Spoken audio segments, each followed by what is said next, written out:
Bienvenue dans ce live Twitch de Pause to Pause, donc je suis Antoine, et en fait je voulais revenir un peu sur les animations du Roi Lion. Ça va être un live un peu complémentaire à l'épisode qu'on avait fait sur le Roi Lion et sur toute la saga. Donc il y avait le film de 94, il y avait le Roi Lion 2, le Roi Lion 3, il y avait la série Timon et Pumba, il y avait aussi la série La Garde du Roi Lion, et il y avait aussi le remake 3D du Roi Lion.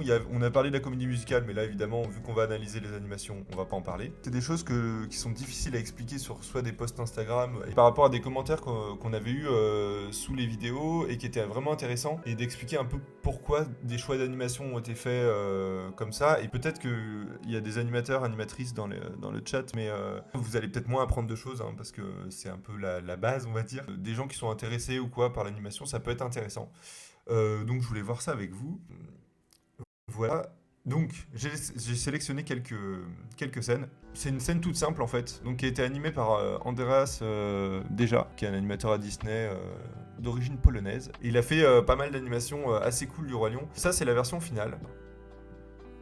J'ai pas le son sur la vidéo, donc ça va être c'est un peu chiant parce que les intentions de son sont données dessus, mais en tout cas, ça va nous servir de base. Donc c'est juste Scar qui annonce à Simba qu'en gros il y a le cimetière des éléphants. Donc on passe d'un truc un peu genre menaçant à un truc un peu hautain, et ensuite une fausse surprise en fait. Ici, c'est la version, on va dire, rough. En animation, il y a plusieurs étapes. Je vais pas vous faire topo de tous les métiers qu'il y a dedans, mais en tout cas, en termes d'animation, cette partie-là, il y a une personne qui va s'occuper de ce qu'on appelle des poses clés. Donc il va y avoir, par exemple pour cette scène, on va voir 1, 2, 3, 4 pauses.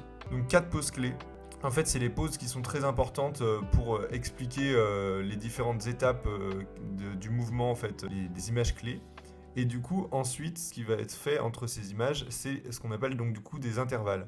C'est toutes les petites images entre, on peut voir image par image quand il parle en fait. Là où le Roi Lion, c'est animé, c'est de la folie, c'est trop bien. C'est que c'est hyper subtil en fait comme animation. C'est important qu'on voit pour la suite parce qu'on va pouvoir voir les différences après avec les suites qu'il y a eu. Donc du coup, ce qui est intéressant dans ce plan-là, par exemple, je l'ai pris parce qu'il y avait des gros changements d'expression. Simba, là pour l'instant, donc du coup, il n'est pas animé. Ce qui est intéressant, c'est ce genre de choses. Par exemple, donc là, il est hyper hautain. Avant que son mouvement monte, par exemple comme ça de surprise, il va y avoir ce qu'on appelle une pause d'anticipation, où en fait il va se revenir, il va venir dans le sens inverse du mouvement qu'il va faire, pour ensuite monter directement. Là c'est une petite pause de transition, surprise, bim, les yeux ils s'ouvrent directement. Et ensuite la main va venir. Là où c'est super chouette aussi, c'est que il n'y a pas par exemple la main qui va venir en même temps que la tête qui va faire la surprise, il y a un décalage, et c'est ce décalage qui fait que le truc a l'air vivant en fait. On peut voir aussi que le personnage, il est quand même relativement toujours modèle, même quand... alors modèle, ça veut dire que sa tête va rester grosso modo la même, même dans les poses un peu de transition comme ça, qui vont faire un peu un mouvement un peu fluide. Même les déformations, vous voyez, ça reste des formes, même si, là on reconnaît un peu Scar, même s'il est un peu déformé. Une fois qu'on a cette étape-là, l'animation en rough est faite, intervallée on va dire, la pose en couleur est nettement plus intervallée. Il y a des intervallistes, donc c'est vraiment un métier à part entière qui passe aussi dessus, et qui vont faire encore plus d'images pour compléter tout ça. Là, la star, par exemple, c'est vraiment Scar en fait. Là, l'attention du spectateur, elle est portée sur Scar. Ce qui fait que Simba, il faut pas qu'il ait une animation qui soit trop forte. Donc pour qu'il soit quand même vivant, on lui fait des petits mouvements de tête, il peut même se relever un petit peu, mais vraiment le spectateur a l'œil tourné vers Scar. Et on fait bouger Simba uniquement pour montrer qu'il n'est pas mort, grosso modo. Ce qui fait la force du Roi Lion aussi, c'est les posings. Donc là, les images clés, elles sont hyper fortes. Genre le mouvement, là on voit qu'il y a une silhouette qui est nickel, cette jambe-là qui est posée impeccable. Les mouvements des mains, on en avait parlé un peu dans l'épisode de Pose to Pose, où les pattes sont animées un peu comme des mains, vu que les personnages n'ont pas de vêtements, donner un peu vie aux personnages. On voit que vraiment tout est donné dans l'expression du visage et des mains. Et ce qui fait que, vous voyez, le corps, par exemple, ne bouge pas du tout. Et c'est pas un problème en fait, il n'y a que le devant du lion qui a besoin d'être posé. Voilà, il y a à peu près 1000 trucs à dire sur cette animation. Et je vais vous mettre celle du Roi Lion 2. Donc là, on a un plan avec Syrah, la méchante. Les meilleurs s'en souviendront. Alors, je vais vous montrer le plan du Roi Lion 2.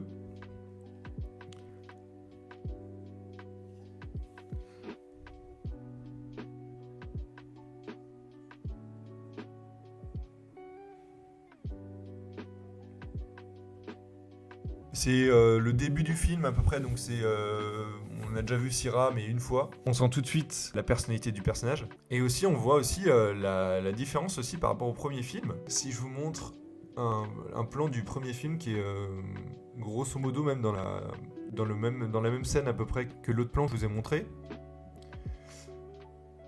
Vous voyez, on peut voir que Scar, donc c'est pareil, c'est un espèce de gros plan en contre-plongée pour montrer la puissance du personnage. Et en fait, ce qu'on peut voir dans ce plan, il est impressionnant aussi. Il y a des petites déformations qui sont faites pour amener un mouvement. Mais je trouve que ça reste quand même léger. Et c'est pas non plus trop exagéré. Comparé au plan de Syrah où vraiment elle est...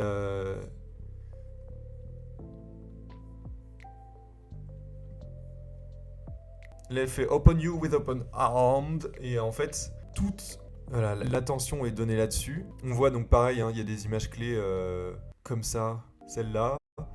On voit d'ailleurs que là, pour le coup, il y a vraiment des déformations qui sont faites énormes par rapport au premier film. Une preuve aussi de moins de budget, on va dire, parce que même si dans le mouvement, ça fonctionne super bien, c'est le genre de déformation qu'on fait, imaginons, au lieu de 2 images à faire, ici, il n'y en a qu'une seule. Et en fait, ce qui est assez drôle, c'était Alex qui avait dit les personnages, ils louchent tout le temps. Et effectivement, il y a un truc où, pas il louche, mais là, elle est un peu folle aussi, donc ça va avec le truc, mais ils ont des fois des regards un peu bizarres, où ils regardent pas forcément où ils devraient, où ils louchent un peu, où ils ont des transitions un peu étranges. En termes d'intention, je trouve qu'elle est terrifiante, ça va très vite, elle est très collée à nous, et c'est des choses qu'on n'a pas vues dans le premier film. C'est un film que j'aime bien, même si je suis biaisé parce que c'est un de mes films d'enfance, relativement bien animé, on sent bien les lions. Après, il y a évidemment le Roi Lion 1 qui a déjà été fait, donc un gros travail a déjà été fait en amont, sur l'animation des lions, sur les intentions, sur les choses comme ça. Et on peut voir des poses assez extrêmes, hein. Vous voyez, là, il n'y a pas d'intervalle entre ces 2 images, par exemple,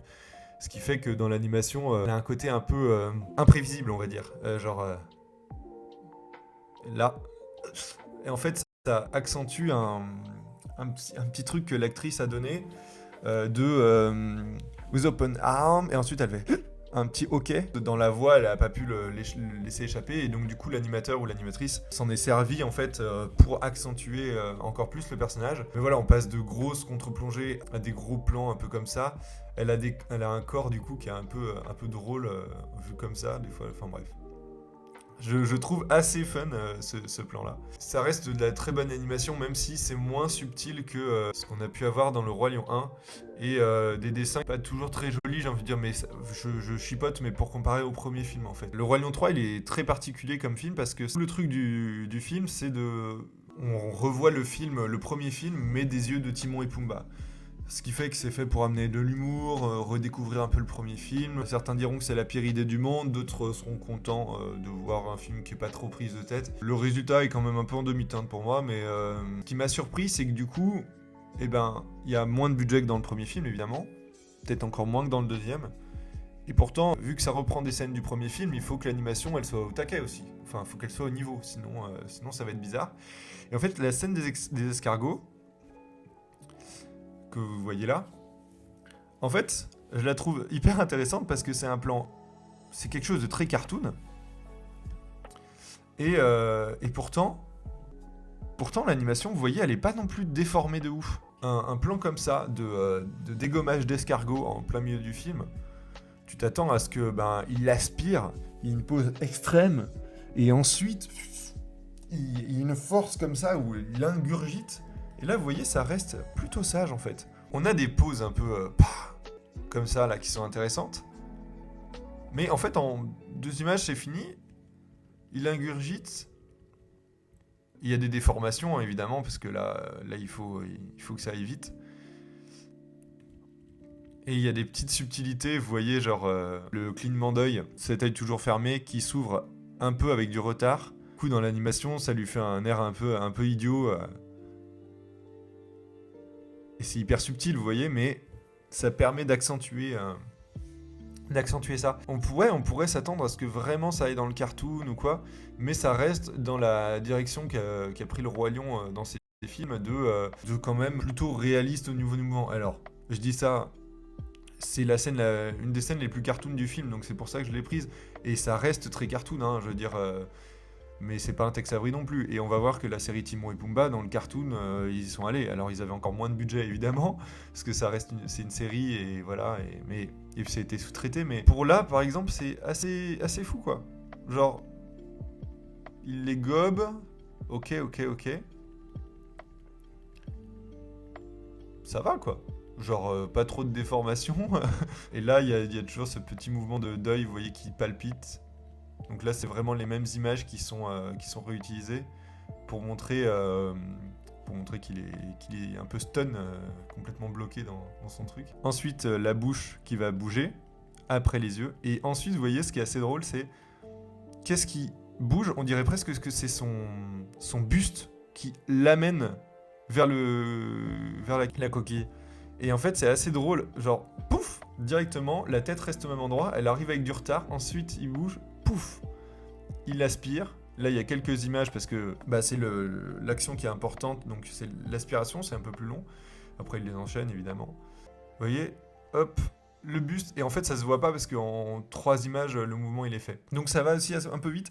C'est un film qui est assez particulier parce que du coup il est un peu le cul entre deux chaises entre Timon et Pumba, un truc un peu cartoon, et le Roi Lion qui l'est pas du tout, qui est une animation qui est vraiment basée sur des vrais lions hein, qui étaient venus en studio ou des choses comme ça. Donc même si c'est un dessin animé et les choses sont accentuées, c'est une animation qui est très fine et assez réaliste. On va pouvoir comparer ça par exemple à la série Timon et Pumba. Alors attention, ça va être assez violent, la qualité d'animation qu'il y a avec les films. Et là, c'est une série, donc la grosse différence entre film et série, c'est le budget, principalement, parce qu'un film d'animation dure environ 1h30, en général. 2 heures, c'est qu'il y a beaucoup de budget, parce que l'animation, ça coûte très cher. Les séries, il va y avoir différentes séries, donc il peut y avoir, imaginons, une série qui fasse 8 épisodes, il peut y en avoir qui font 24. Et là, par exemple, Timon et Pumba, il y en a eu à blinde des épisodes. C'était des épisodes qui étaient diffusés sur Disney Channel. Je sais plus s'il y avait France Télé ou un truc comme ça, mais je me souviens que j'en avais vu quand j'étais petit. Et on réalise pas en fait que l'animation, elle est vraiment à la ramasse. Je vous mets la scène. Attention, ça va vous choquer par rapport à ce qu'on a vu là.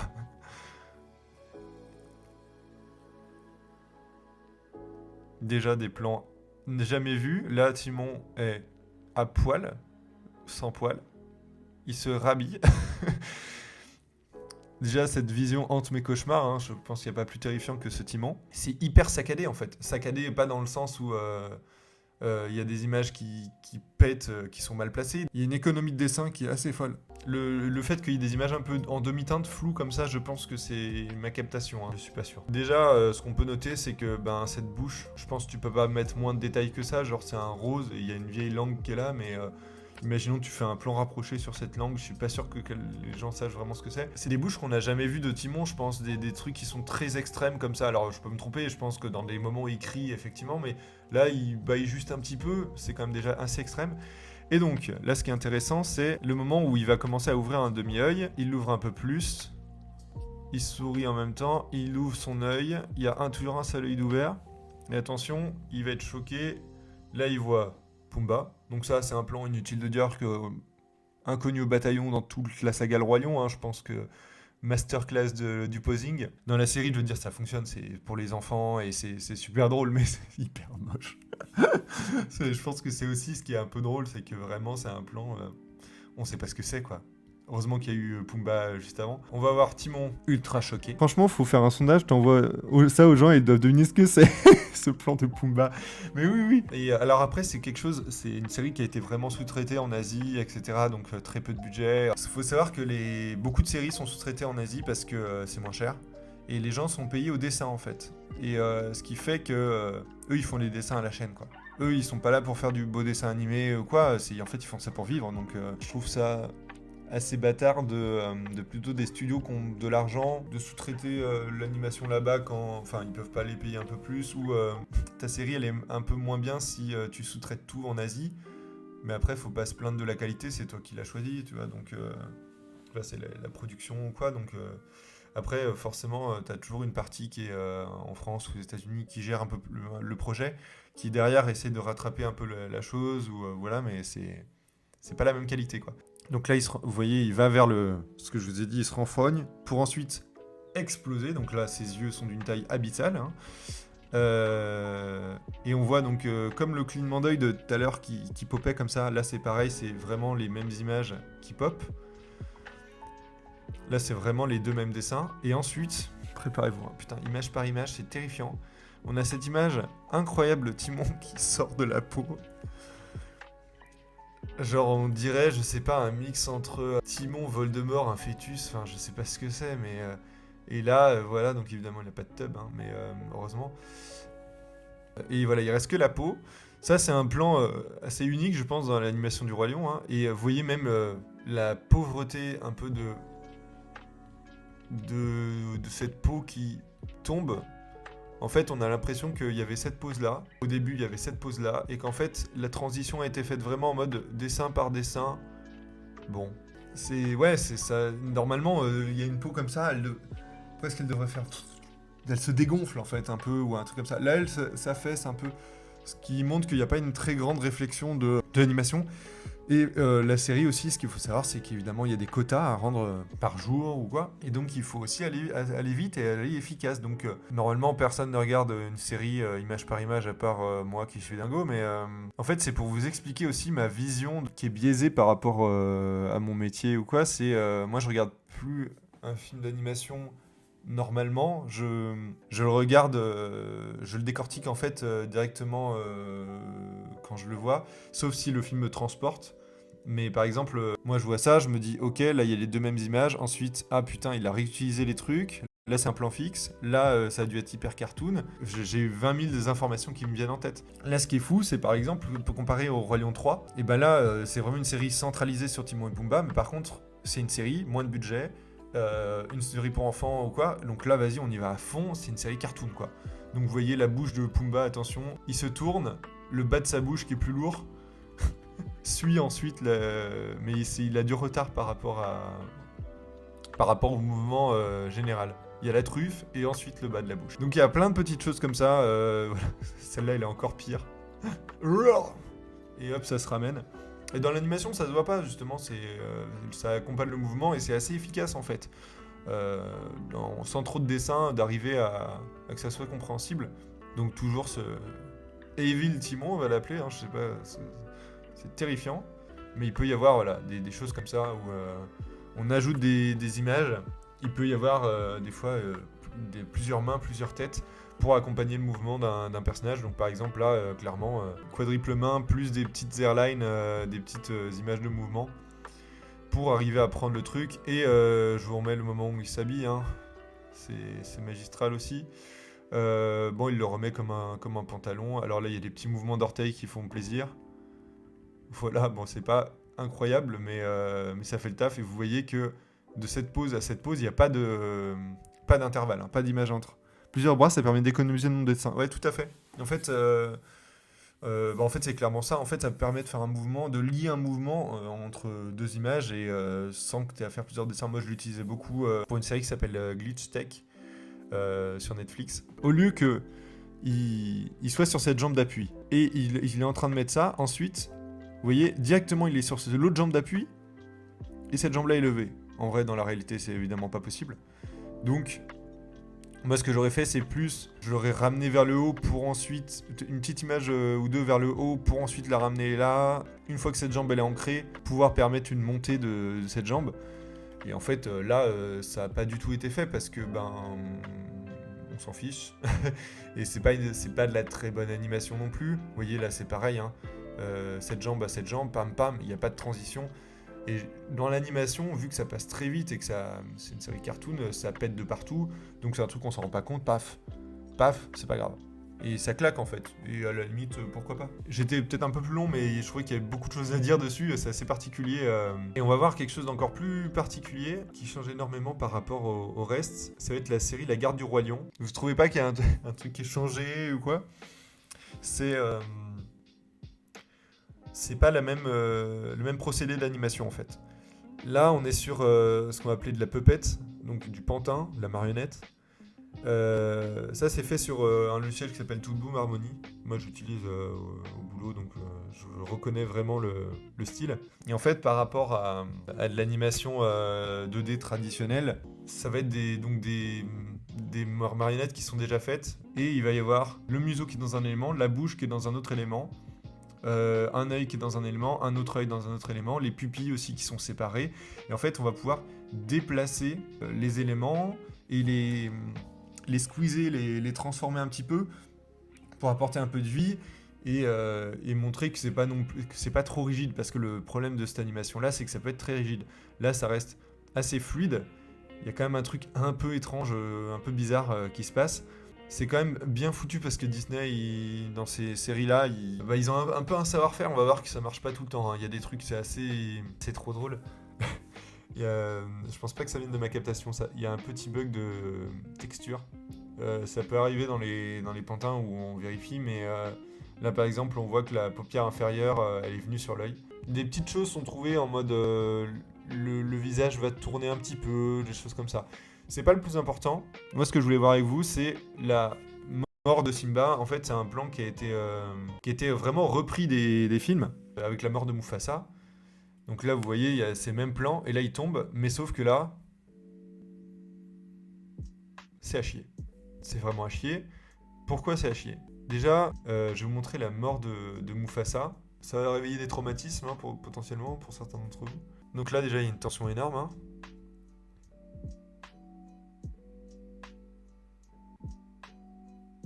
Voilà. Ce plan, il est oufissime. Ce plan, il est incroyable. En fait, en gros, on a évidemment une tension. Ce qui amène une tension énorme, c'est on voit l'ombre de Scar qui s'amène au fur et à mesure, vous voyez, sur Mufasa. Il y a le même procédé, par exemple, dans La Méchante dans Cendrillon, je sais pas si vous l'avez, un plan où elle nous regarde comme ça avec des yeux perçants, elle nous regarde face caméra, et le truc s'assombrit sauf ses yeux. Et là, c'est le même procédé, c'est tout s'assombrit sauf ses yeux. Et ses yeux qui sont conscients de ce que va faire Scar, et de la peur, en fait, et de l'incompréhension qui arrive. Là, vous voyez aussi, j'en ai pas parlé, mais on voit les traits du dessin.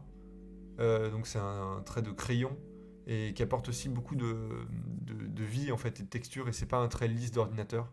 Je trouve que ça apporte aussi quelque chose, même si on s'en rend pas forcément compte en voyant le film. Là, il est lâché, donc le mouvement des mains, évidemment incroyable. Et là, donc on a déjà une chute de dos. Je n'imagine même pas l'enfer que ça a dû être, une chute. Déjà une chute, un personnage en chute, c'est horrible. De dos, encore pire. Un lion, j'ai envie de mourir. Donc là, on voit qu'il y a un espèce de truc où il essaye de se ramener. Donc il va lancer des petits coups de pattes comme ça. Et il ramène, vous voyez, genre, il ramène sa tête pour ramener son bras. Là où la différence, elle est incroyable avec la garde du Roi Lion que je vous ai montré juste avant, c'est ce plan de je ne sais pas quoi faire, j'essaie de me tourner. Regardez sur cette pose absolument incroyable, genre la tête, elle est folle, et de toute façon, tu regardes la tête, et les pattes qui veulent se lever, ce cri quoi. Genre t'as jamais vu la bouche de Mufasa comme ça, alors que Mufasa c'est quelqu'un d'assez posé et ça. Là il hurle. C'est terrifiant, avec ce fondu au noir évidemment, qui arrive directement dans la pupille de Simba avec un dézoom absolument monumental. Terrifiant. La différence avec la garde du Roi Lion. Donc là il essaie de se rattraper, bref voilà, c'est super. On a ce même plan, mais déjà beaucoup moins bien, parce que il n'y a pas les griffes de Scar qui viennent, et il y a juste une translation des mains. Après, bon là il les a amenés un peu devant avec une déformation, on voit que ses mains sont un peu... Et c'est là où ça va pas, mais parce que ça ne pouvait pas aller en fait. Cette scène, elle est pas jolie en pantin, elle peut pas l'être. Ce plan déjà est un peu étrange, hein, je trouve. Bon, c'est dans la mise en scène, c'est pas le mieux, je trouve, un plan un peu gros plan, mais de côté, enfin bref. Là, on a une vue de dos. On voit que c'est un posing qui a été fait, et que n'y a pas ce mouvement de il se débat, parce que l'enfer à faire avec un pantin. Le posing, là, par exemple, il a été fait comme ça. Donc là, il y a le bras, l'avant-bras, la main, la tête qui a été placée là, le dos, et les jambes, grosso modo, on va dire. Ils sont découpés un peu comme ça. Donc, l'animateur, ce qu'il a fait, et il a raison, hein, c'est qu'il a fait un mouvement, au lieu de qu'ils se débattent, c'est genre, ah, je m'écarte, et voilà. Vous pouvez pas non plus faire grand-chose d'autre qui fonctionne plus. Là, déjà, on peut observer déjà plusieurs bugs. Texture, on voit les dents, hein, elles sont sur la bouche, qui est un peu bizarre. On sent qu'il y a eu un posing qui a été fait, ça devait être celui-là qui tombe. Ben, l'animateur, à part un truc où il se débat vite fait, donc tu mets une patte qui avance comme ça et machin. Là, le problème du pantin, c'est qu'en fait, à chaque fois, t'es un peu obligé de redessiner la main. Du coup, on n'a pas ce truc où il se débat, où genre, ah, c'est la mort et t'as peur, machin. Là, on sent pas vraiment une peur. Genre, vraiment, là, c'est comme s'il s'est cogné le pied, un peu l'expression. Et il se débat relativement. De façon un peu standard, quoi. Enfin, genre, même pas trop, quoi. Donc, c'est un peu. Voilà, ça rend pas très bien, il y a une espèce de fondu dans la brume pour un peu cacher la misère, c'est pas terrible, hein. C'est vraiment pas terrible. On peut comparer ça un peu avec, je vais vous montrer la mort de Mufasa. Le remake de 2019, il y a quelque chose de ce que je trouve absolument raté, donc c'est le film. Vous allez voir pourquoi je trouve que la mise en scène elle est nulle.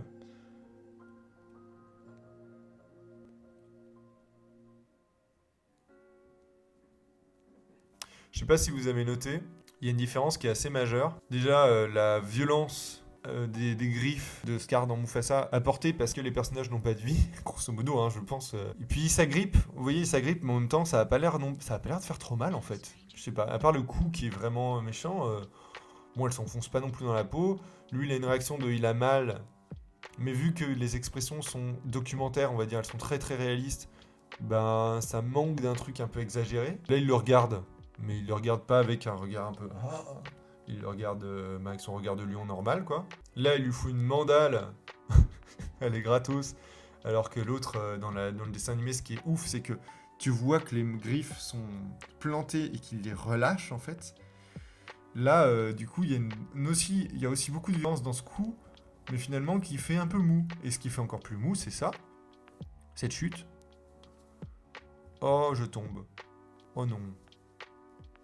Le plan de dos, je vous disais, où il se débat, ben là, il lui fait un petit mouvement de au revoir. Vraiment, c'est. Ce plan de face, il y a ce petit bout de rocher là. Ça a l'air de rien, ce bout de rocher. Ben, en vrai, ça gâche. Ils l'ont fait au niveau du raccord, hein, mais dans le dessin animé, il n'y a pas ce bout de rocher. Il y a une espèce de vide abyssal. On voit qu'il a rien pour se retenir, il est perdu en fait. Derrière, il y a les gnous qui passent et tu vois le mouvement d'égout. Là, tu vois rien. Bon, après, c'est pas forcément de très bonne qualité ce que j'ai pris, mais c'est dans la brume. T'as l'impression qu'il s'en va dans la brume. Et là, vous voyez ce mouvement, bon, qui est pas ouf. Genre, il gigote. Là, ce plan n'existe pas dans le dessin animé. Donc, déjà, il y a trop de plans. En fait, ça ruine un peu le côté action où t'as pas le temps de voir la chute. Et ensuite, au lieu de commencer directement dans la pupille de Simba, tu commences avec un plan moyen. Là, il hurle. Et ça dévie, mais je sais pas, vous voyez la différence un peu d'intention, quoi. Il y a vraiment un truc beaucoup moins. Je trouve ça raté, quoi. Il y a vraiment un truc où on perd en intensité. Il y a un côté un peu mou, alors qu'il n'y a pas ça dans la version originale. Donc c'est les griffes qui sont un plan, deux plans. Vous voyez. Et la réaction de Simba. Et c'est terminé. Et c'est ça qui est tragique en fait. Vous voyez qu'il n'y a pas ce bout de rocher dégueulasse là qu'il y a dans le film en 3D. Et ben, on voit les gnous qui passent en mode à toute vitesse, se fondent au noir, et évidemment, ouais, se vide quoi. Il n'y a rien pour le rattraper, il est terrifié, voilà. Qu'on ressent pas du tout dans le film, dans le remake en 3D. On peut voir un dernier plan, et puis je pense que ce sera fini pour aujourd'hui. Je suis pas spécialiste en 3D, hein. J'en fais pas. J'en ai fait vite fait durant mes études, mais je vois le procédé, on va dire, mais je n'en pratique pas. Donc potentiellement, s'il y a des animateurs 3D, ils auront certainement plus de choses à dire que moi. Là, c'est un plan que je trouve intéressant parce que c'est un plan de dialogue. Et les personnages n'ont aucune vie. On ne sait pas si, par exemple, ils sont tristes, joyeux. On voit pas, hein, si on n'a pas la voix, clairement, ça manque d'intention. On voit Scar qui est blasé, hein, méchant, enfin, on sait même pas. Hein. En fait, qu'est-ce qui a été amené pour apporter de la vie? C'est ces petits mouvements d'oreilles, vous voyez là, qu'on peut voir sur Simba et Scar là. Je sais pas si les lions ont ça Enfin, je vois qu'ils le font, je ne sais pas quand ils le font. S'ils le font parce qu'ils entendent quelque chose, parce qu'ils s'ennuient, parce que j'en sais rien en fait. Et là, ils le font dans des dialogues et en fait, c'est pour apporter un peu de vie, on voit. Genre là, les oreilles se squeeze, une oreille se squeeze pour apporter un peu de vie et de mouvement. On va voir qu'en fait, hop, là, elles font un petit mouvement et en fait, ce petit mouvement d'oreille permet d'amorcer un mouvement vers le côté. Mais par pitié, donnez de la vie, quoi. Moi, ça, j'ai envie de me pendre, en fait. Genre, vous voyez, Simba qui ne bouge pas. Genre, heureusement qu'il y a ces mouvements d'oreilles. Genre, la bouche, pas un énorme mouvement de bouche pour respecter le fait que, en fait, les lions, dans la vraie vie, ils font pas des O et des A comme les humains. Sauf que, bah, du coup, ça apporte que des trucs où t'as l'impression qu'ils mâchent quelque chose. C'est rigide, quoi. Après, c'est ça tout le film, en fait, surtout. C'est ça qui est un peu gênant. Le mouvement d'oreille, une fois qu'il est fait par une personne, vu que c'est de la 3D, le mouvement d'oreille il est banqué dans une banque d'animation et en fait les gens peuvent le réutiliser quand ils veulent. C'est du travail, hein, je dis pas, hein. Genre les gens qui ont travaillé dessus, pour moi c'est vraiment au niveau de la banque démo c'est cool, hein. Mais je trouve que je sais pas si ça a été tant l'éclate que ça à faire, quoi. Le but de l'animation c'est d'exagérer le mouvement. Imaginons l'animation elle est en 2D par exemple, elle serait image par image la même chose que dans la vraie vie. Déjà, ça s'appelle la rotoscopie, donc c'est vraiment du décalcage, voilà. Et ça fait quelque chose qui est pas très plaisant. Ça fait quelque chose où on sent que c'est une vidéo qui a été prise et que du coup, c'est pas très vivant. Et quand un personnage va vraiment se renfrogner fortement pour expulser, par exemple, de montrer la surprise et tout, c'est un mouvement très exagéré, mais en fait, dans l'animation, il va faire genre, oh, ça permet d'apporter de la vie, quoi. Et là, le fait qu'il y en ait pas, je trouve que ça apporte un ennui qui est assez énorme. La marche, elle est nickel, hein, genre c'est hyper bien fait et tout. Je sens que les personnages, ils se placent à des endroits précis pour chanter, pour parler. C'est pas forcément très naturel, quoi. Mais voilà, grosso modo, ce que j'ai à dire là-dessus, il y a plein de trucs à dire, mais on va rester digeste. C'était pour voir un petit peu toutes ces différences entre les animations des films, des séries. Pourquoi ça a été fait. Les séries, forcément, c'est soit très cartoon avec peu de dessins, soit de la marionnette sur un autre logiciel pour un rendement qui doit être plus efficace parce que c'est de la série. Les films, c'est soit en 2D pour suivre le film de 94, soit de la 3D pour apporter du renouveau et tous les remakes qu'ils font en ce moment. Peut-être ça vous aura permis d'apprendre quelques trucs, en tout cas en animation. En tout cas, dans le cerveau malade de l'anime, c'est clair. Mais je pense qu'on est beaucoup, hein. J'en parlais avec des potes qui sont aussi dans l'animation et c'est quelque chose où eux, ils peuvent avoir beaucoup de mal à regarder un film d'animation parce que justement, c'est biaisé. Voilà, bon, j'espère que ça vous a plu, que ça aura pas été trop long. Merci beaucoup de m'avoir suivi. Et ben, bisous à tous. Bisous.